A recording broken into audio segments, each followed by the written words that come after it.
Woden was waiting for me on the steps of the old building. Mr. Payne, let's go inside. The others are anxious to begin. The others? Despite the general misconception, this building actually predates the City Hall by 2 years, thus being the oldest municipal building still in use here at the foot of the Brooklyn Bridge. No kidding. The old man played tour guide as he led me through a dark, domed hall. The answers I was after loomed large ahead. Mr. Payne, I would like to introduce you to my colleagues in what we call the Inner Circle. You've been watching too much X-Files. You have seen the files on Project Valhalla. We can fill the gaps, provide you with the information missing from those files. We were all involved in the early stages of the project during the Gulf War. What's the catch? We would very much like to blow this thing wide open, but our hands are tied. Her name is Nicole Horn. She was the key figure in Project Valhalla. When the funding was discontinued, she simply refused to quit. She knew exactly what she had in her hands. Nicole Horn is the president of Acer Corporation. She has more than half the city in her pocket. This must be kept under wraps. If you try to go public with this, we will deny any knowledge. We need you to take her out. Afterwards, we can protect you, make all the charges go away. That was the cue for the killer suits to kick in the doors and swarm inside.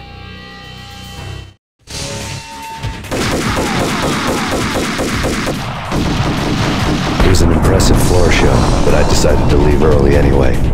It was only a one-story fall. Lucky me.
Cover me. I'm going in.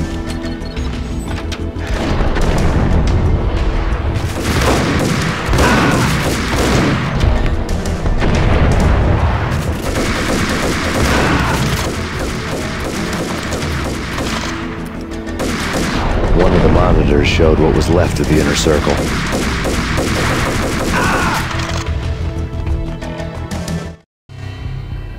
On screen, the so-called corpse of Alfred Woden stood up, miraculously waking from his dirt nap, looking smug among his dead pals. In the land of the blind, the one-eyed man is king.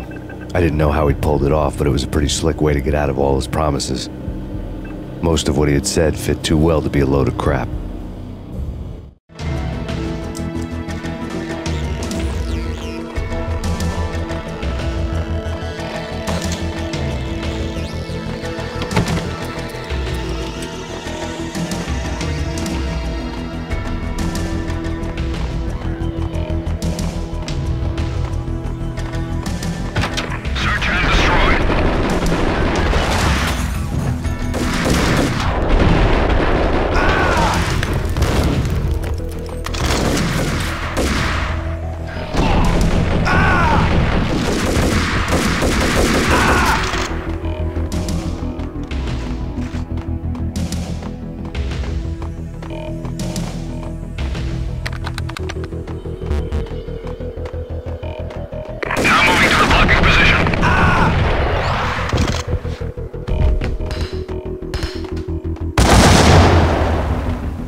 is your answer to those saying that he's actually providing a service long overdue to the city?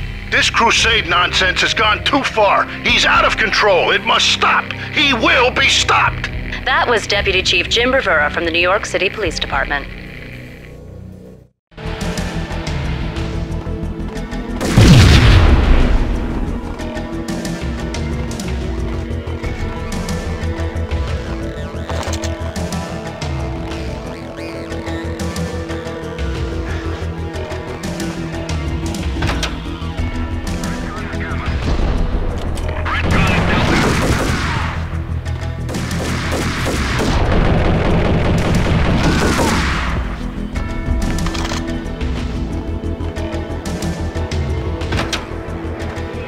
A videotape lay on the desk.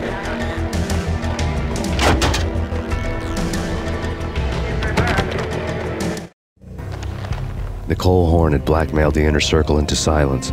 The tape came with a curt extortion note on a piece of expensive paper. I remembered Candy Dawn taping her clients in action on the side, selling the tapes to the highest bidder. I was sure that kinky sex was nowhere near Alfred Woden's worst sin. But I had a feeling that when this was over, any collateral would come in handy.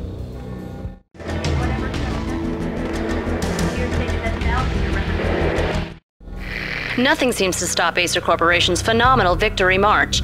Incredibly, the stocks are still rocketing. Worried experts already see a danger in the company's success. Some have gone as far as to say that Acer Corporation is about to become an even bigger monopoly than Microsoft ever was. Woden had left me a present. Woden had taken care of my mission preps with military precision. The critical areas in the Acer Corporation headquarters blueprints were circled in red. The president's office was at the top of the building, right below her penthouse suite. The elevators were controlled by a security computer, part of the mainframe located underground below the building. The high-rise was sealed as tight as a sci-fi fortress.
Cassidy and the Sundance Kid.